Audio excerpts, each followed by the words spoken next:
Hello hi friends, welcome back to my channel study guide by Shweta. ఈరోజు class సిడిపిలో 6th class. ఓకేనా? So ఈరోజు topic వచ్చేసి Kohlberg theory of moral development. So ఈయనేంటి, moral development, చైల్డ్లో moral development అనేది ఏ స్టేజ్లో ఎలా ఇంప్రూవైజేషన్ అవుతుందో ఈయన మనకి ఎక్స్ప్లెయిన్ చేశారు. So Lawrence Kohlberg developed the theory of moral development. So moral values, cultural values, social values ఇవన్నీ ఎలా డెవలప్ అవుతాయి అనేది ఈయన థియరీలో ఎక్స్ప్లెయిన్ చేశారనమాట. He was inspired by Jean Piaget cognitive development theory. So ఈయన జీన్ పియాజెట్ డెవలప్మెంట్ థియరీ ఏదైతే ఉందో ఆయన థియరీని ఇన్స్పైర్ అయ్యి, ఓకే, ఆయన కాగ్నిటివ్ థియరీని ఇన్స్పిరేషన్ తీసుకొని ఈయన ఈ మోరల్ డెవలప్మెంట్ థియరీని మనకి చెప్పారనమాట. సో ఈయన కాపీ కొట్టలేదు, ఈయన ఇన్స్పైర్ అయ్యారు. Okay, next, according to Kohlberg moral maturity depends on cognitive maturity.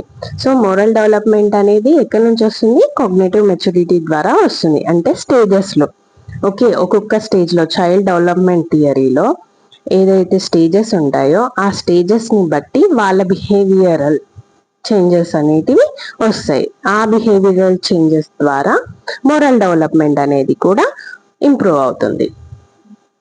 Okay, the theory explains how people think about right and wrong. So moral development అంటే ఏంటి? మనం చేసే వర్క్ అని కాదు, ఏదైనా డెసిషన్ తీసుకోవడం అయినా, ఓకే, అది రైట్ అండ్ రాంగ్ అనే దాని మీద డిపెండ్ అయి ఉంటుంది. సో పిల్లలు ఎలా అయితే వాళ్ళు కరెక్ట్ డెసిషన్, మోరల్ డెసిషన్ అనేది ఎలా తీసుకుంటారు, ఏ స్టేజెస్లో ఏ ఏ దాన్ని బేస్ చేసుకొని తీసుకుంటారు అనేది ఈ కోల్బర్గ్ థియరీలో మనం చూడొచ్చు.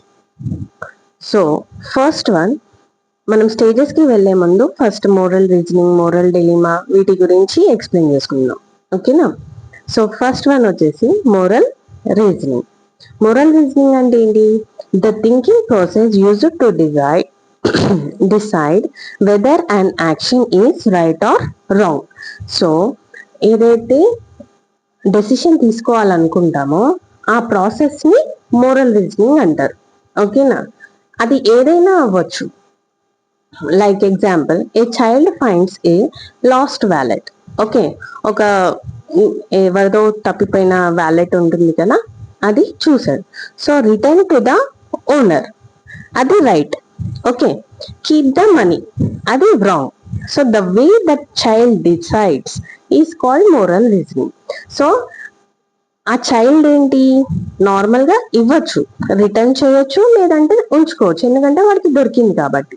సో వాడు ఏదైతే డిసైడ్ చేసుకుంటారో ఐదర్ అది రైట్ వే అవ్వచ్చు, రాంగ్ వే అవ్వచ్చు, బట్ ఏదైతే డెసిషన్ తీసుకుంటారో అది దేని మీద డిపెండ్ అయి ఉంటుంది? మోరల్ రీజనింగ్ మీద డిపెండ్ అయి ఉంటుంది.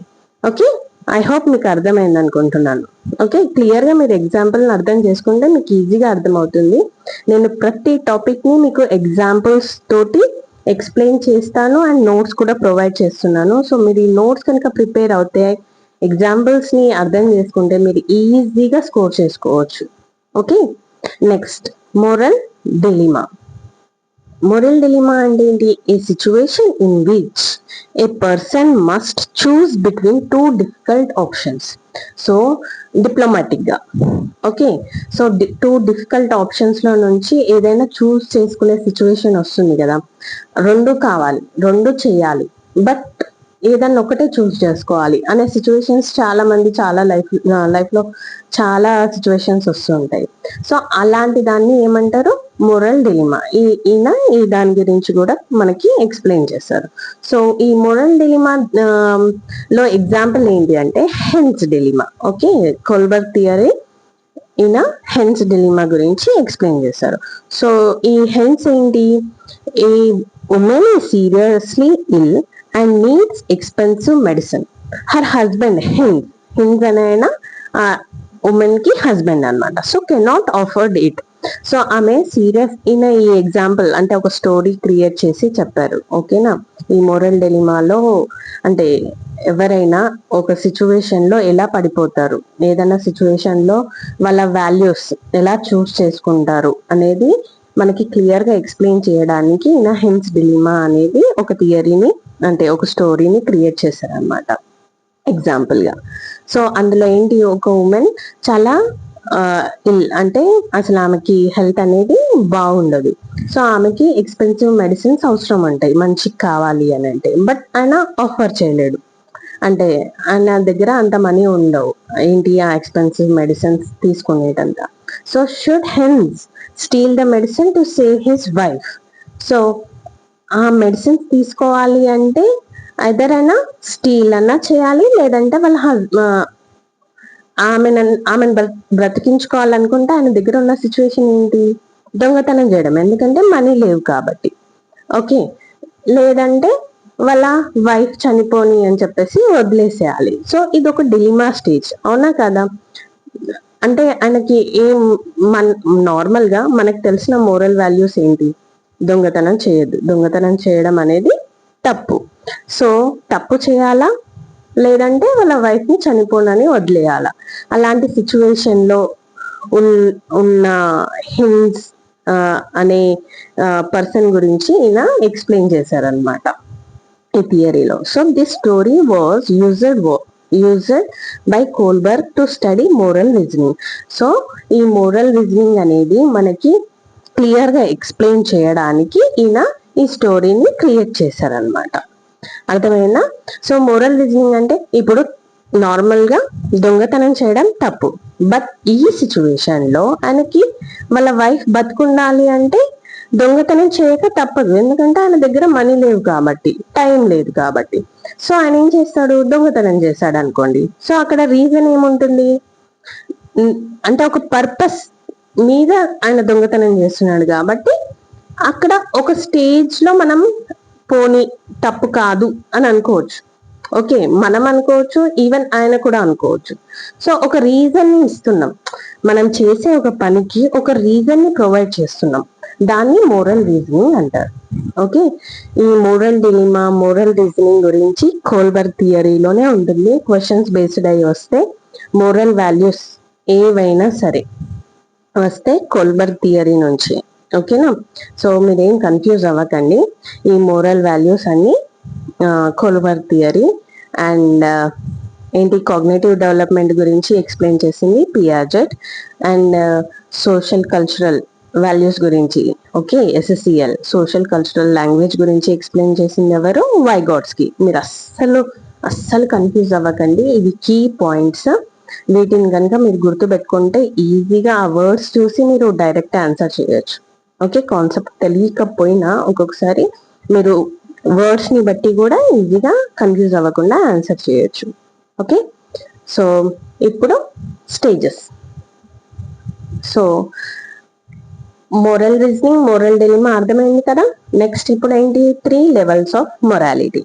సో మొరాలిటీలో అంటే మోరల్ వాల్యూస్ ఏవైతే ఉన్నాయో 3 లెవెల్స్ ఉంటాయి. Okay, pre conventional, conventional and post conventional.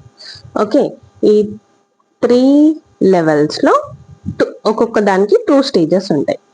మొత్తం వచ్చేసి 6 స్టేజెస్. Okay, 3 levels 6 stages. ఒక్కొక్కసారి ఈ క్వశ్చన్ కూడా అడిగే ఛాన్స్ ఉంటుంది కోల్బర్గ్ థియరీలో, how many levels and how many stages. So 3 levels and 6 stages. So 1 level కి 2 స్టేజెస్, 2 డిఫరెంట్ స్టేజెస్ ఉంటాయి. సో ఫస్ట్ వన్ వచ్చేసి ప్రీ కన్వెన్షనల్ మొరాలిటీ. సో ఈ ప్రీ కన్వెన్షనల్ మొరాలిటీ అనేది ఏ స్టేజ్ నుంచి స్టార్ట్ అవుతుంది, between 4th to 10 years. Okay, 4 to 10 years మధ్యలో pre conventional morality అనేది ఉంటుంది. సో ఈ లెవెల్ దేని మీద డిపెండ్ అయి ఉంటుంది, దేని మీద ఫోకస్ చేసి ఉంటుంది, సెల్ఫ్ ఇంట్రెస్ట్.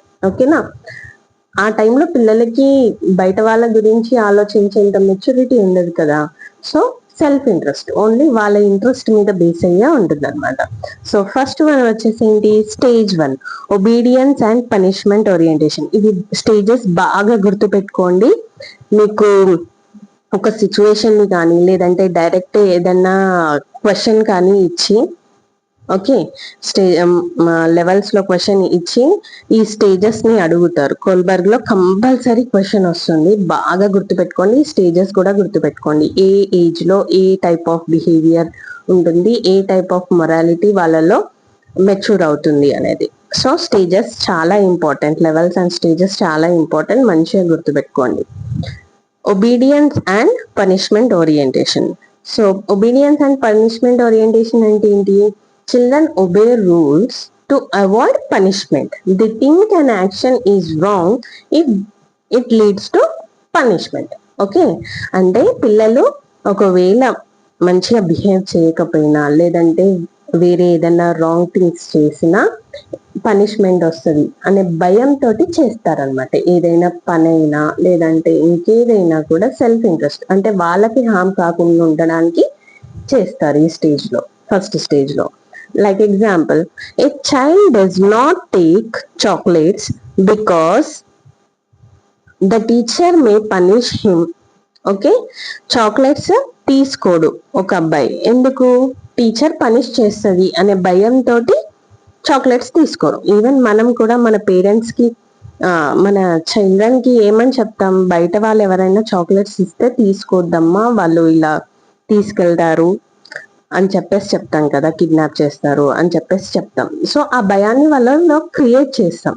సో ఆ భయంకి వాళ్ళు తీసుకోరు. ఓకే, లేదంటే నువ్వు తీసుకున్నావంటే చూడు, మంచి బిహేవ్ చేయకపోతే చూడు, నేను ఇంటికి వచ్చాక నిన్ను కొడతా అని కూడా మనం భయం పెడతాం, అవునా కదా? కొంచెం బయట అందరితోటి, ఒక కమ్యూనిటీలో ఉన్నప్పుడు అందరితోటి మంచిగా ఉండాలి అని అంటే అలా ఏదో ఒకటి మనం వాళ్ళలో ఒక చిన్న భయాన్ని క్రియేట్ చేస్తాం.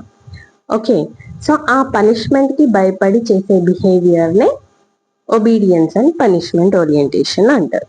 So I don't want punishment కి ఐడియా అంటే ఈ ఓవరాల్ స్టేజ్ కాన్సెప్ట్ ఏంటిది? పనిష్ కాకుండా ఉండడానికి చేసే things. Okay, next second one, stage 2, individualism and exchange, personal reward orientation. Okay, stage 2 వచ్చేసి ఏంటి? Individualism and exchange. సో ఇందులో ఏంటి? Children act to gain rewards or benefits. So ఏవైనా రివార్డ్స్ కోసం, బెనిఫిట్స్ కోసం, వాళ్ళ ఓన్ ఇంట్రెస్ట్ కోసం, అంటే ఏదైనా లాభం చూసుకొని చేస్తారనమాట. So personal reward orientation. They think about what's in it for me. ఏదైనా కూడా నాకేంటి, నువ్వేం చేస్తావు, నేను ఇది చేస్తే నువ్వు నా కోసం ఏం చేస్తావు అనే థింకింగ్ లో ఉంటారనమాట ఇందులో. ఓకేనా, టిట్ ఫర్ టాట్ లాగా. Okay, individualism and exchange. So example ఏంటి? A child helps a friend because the friend will share toys later. So ఒక చైల్డ్ ఎందుకు హెల్ప్ చేస్తాడు వాళ్ళ ఫ్రెండ్స్ కి?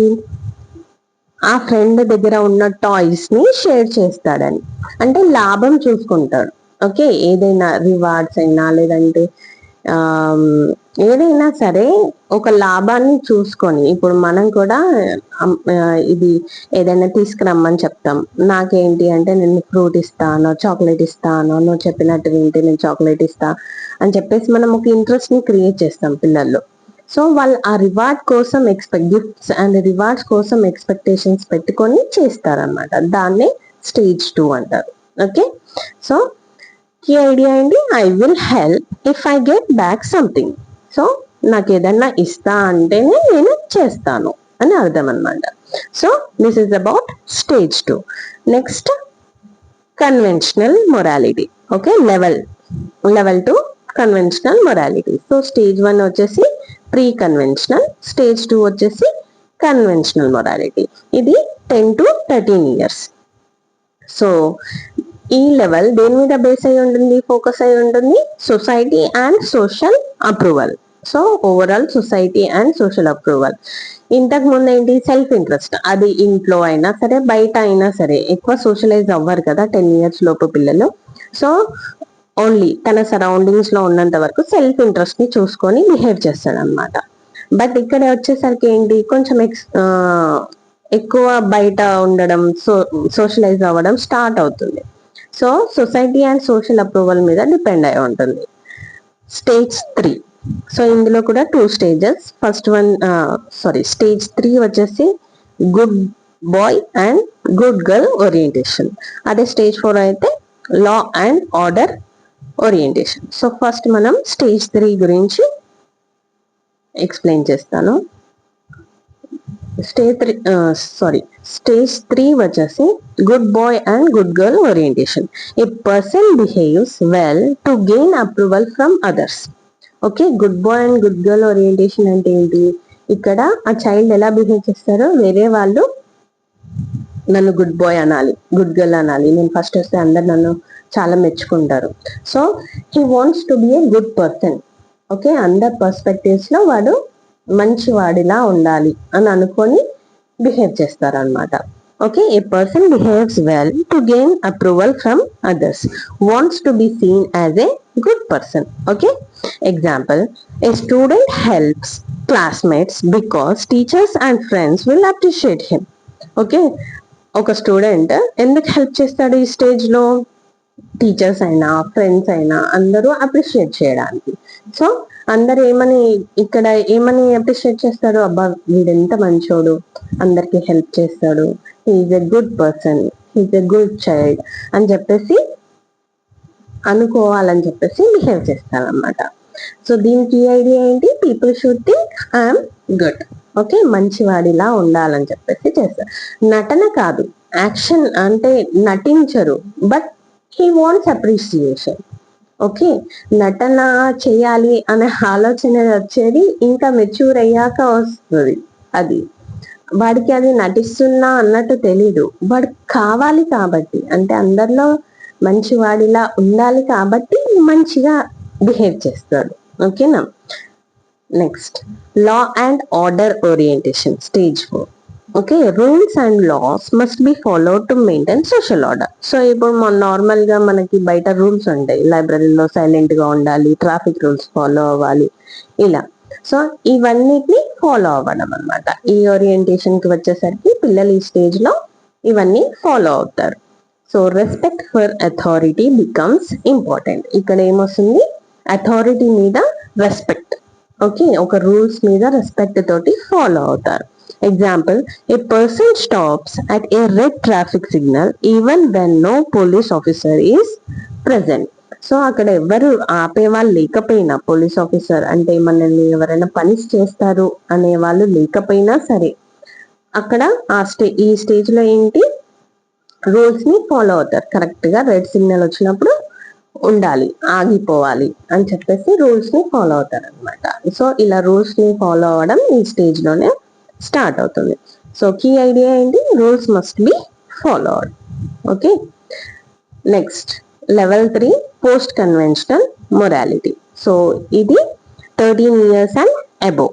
సో పోస్ట్ కన్వెన్షనల్ మొరాలిటీ అనేది after 13 years it will be start. So దీని main focus వచ్చేసి values and principles.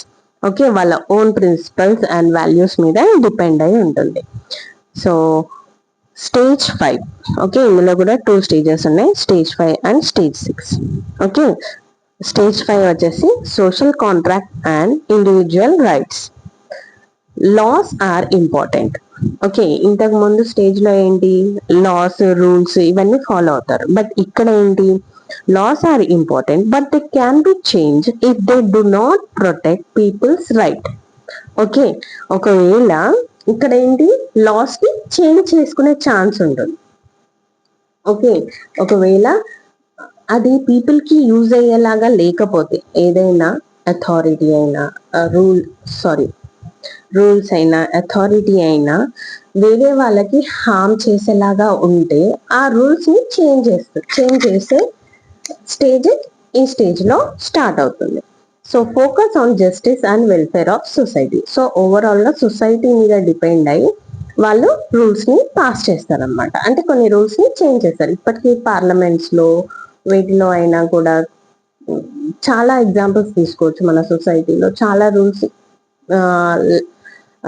Last 10 years 15 years నుంచి కొన్ని చేంజెస్ వస్తున్నాయి. ఓకే, కొన్ని కమ్యూనిటీస్ లో. సో ఇవన్నీ ఈ స్టేజ్ కి examples. Okay, people support changing unfair laws that discriminate against certain groups.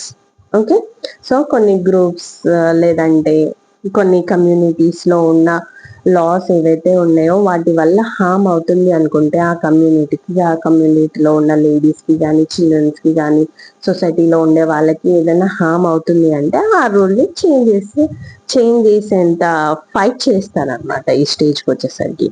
Okay, దీనికి ఐడియా వచ్చేసి human rights are more important than unfair laws. Okay, human rights కి మెయిన్ ఇంపార్టెన్స్ ఉంటుంది. Next universal ethical principles. Stage 6 వచ్చేసి universal ethical principles. ఇక్కడికి చాలా తక్కువ మంది వస్తారు, అంటే వాళ్ళ కోసం కాకుండా ప్రజల కోసం బతుకుతారు అనమాట. Okay, like example Mahatma Gandhi, Nelson Mandela, వీళ్ళందరూ ఈ స్టేజ్ 6 కి examples. So decisions are based on personal ethical principles such as justice, equality and human dignity. So వేరే వాళ్ళ కోసం వాళ్ళ జీవితాన్ని వాళ్ళు ఏమంటారు, పర్సనల్ ఇంట్రెస్ట్ గా తీసుకొని ఒక హ్యూమానిటీ అంటే ఒక జస్టిస్ కోసం పోరాడతారు.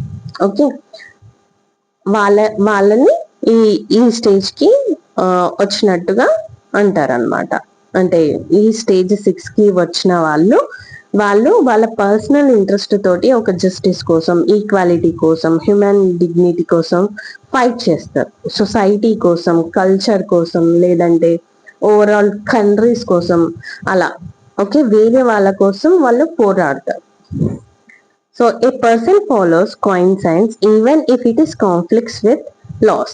సో ఎవరితోటైనా కానీ వాళ్ళు ఫైట్ చేసి, లాస్ తోటైనా సరే ఫైట్ చేసి వేరే వాళ్ళకి యూజ్ అయ్యేలాగా చేస్తారనమాట. ఒక ఎథికల్ ప్రిన్సిపల్స్ ని ఫాలో అవుతారు. Okay, example, a person risks punishment to protect innocent people because it is morally right. Okay, so వేరే వాళ్ళ ఒక ఇన్నోసెన్స్ పీపుల్ అంటే ఎవరైతే అనవసరంగా పనిష్ అవుతున్నారో, ఓకే, వాళ్ళ కోసం వాళ్ళు వాళ్ళ లైఫ్ ని కూడా రిస్క్ చేయగలుగుతారు. ఓకే, సో ఎందుకు, వాళ్ళకి అది మోరల్ గా రైట్ అనిపిస్తుంది కాబట్టి. ఓకే, అందుకనే నేను మీకు ముందే చెప్పాను, ఈ స్టేజ్ 6 కి చాలా తక్కువ మంది వస్తారు. ఎందుకంటే వాళ్ళ లోపల ఆ లైట్ అనేది ఉంటుంది. ఓకే, వేరే వాళ్ళ కోసం మనం పోరాడాలి, ఇది తప్పు, మనం చేంజ్ చేయాలి, మనమే చేంజ్ చేయగలుగుతాం అని చెప్పేసి వాళ్ళ ఓన్ లైఫ్ ని రిస్క్ లో పెట్టి వాళ్ళు పోరాడతారు. ఓకే, దీనికి ఐడియా వచ్చేసి follow universal moral principles. So universal గా అందరికీ సేమ్ ప్రిన్సిపల్స్ ఉండేలాగా, ఒక మోరల్ ప్రిన్సిపల్స్ ఉండేలాగా బిహేవ్ చేస్తారనమాట. So these are the 3 levels and 6 stages. మంచిగా గుర్తుపెట్టుకోండి. ఓకే, కంపల్సరీ అంటే కంపల్సరీ 100% క్వశ్చన్ వస్తుంది. మంచిగా రివైజ్ చేసుకొని మంచిగా చదువుకోండి. సో మీకు ఈజీగా గుర్తుండడానికి ఈ కన్వెన్షనల్ లెవెల్స్ ఏవైతే ఉన్నాయో మొత్తం three conventional levels. First one వచ్చేసి pre conventional level, conventional level and post conventional level. So ఈ లెవెల్స్ లో ప్రీ కన్వెన్షనల్ లెవెల్లో పిల్లలు దేని మీద డిపెండ్ అయి ఉంటారు అంటే పిల్లలు ఏ మొరాలిటీ మీద బేస్ అయి ఉంటుంది వాళ్ళ బిహేవియర్, సెల్ఫ్ మీద. ఓకే, ఫస్ట్ వన్ వచ్చేసి సెల్ఫ్. తర్వాత సొసైటీ, కన్వెన్షనల్ లెవెల్కి వచ్చేసరికి సొసైటీ మీద డిపెండ్ అయి ఉంటుంది. Next personal values. Okay, post కన్వెన్షనల్లో వాళ్ళు వాల్యూస్ని వాళ్ళు నేర్చుకున్న వాల్యూస్ని బట్టి వాళ్ళు చేంజ్ అవుతారు. Okay, so this is about Kohlberg's theory. I hope మీకు అర్థమైంది అనుకుంటున్నాను. Thank you. Please like, share and subscribe my channel. Thank you so much. Next మనం ఇంకొక టాపిక్ తోటి మళ్ళీ కలుద్దాం. బాయ్.